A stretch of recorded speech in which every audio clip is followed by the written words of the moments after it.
Maki Pluriel, le magazine de la diaspora africaine de Lyon.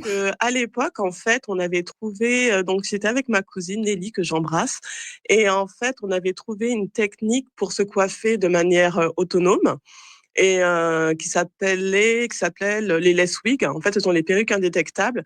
Et quand on a compris en fait que les stars américaines, elles portaient toutes des perruques, etc., on s'est dit bah il faut absolument partager le secret.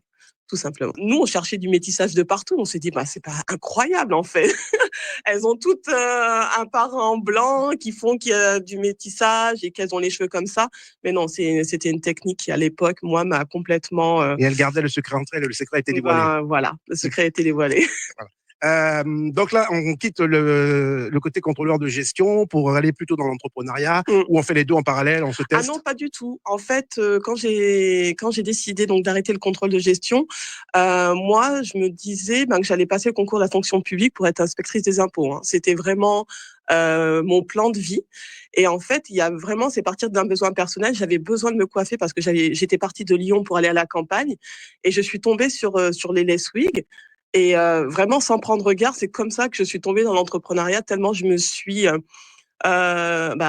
j'étais à fond en fait, hein. J'ai étudié le sujet, etc. Et puis avec ma cousine, on s'est dit, allez, on teste, on verra bien. Et ça a été pour moi une révélation. Moi qui étais très timide et introvertie à l'époque, ça m'a permis de me connaître, de me dépasser, de sortir de ma zone de confort. Et l'entrepreneuriat, c'est devenu une vraie passion.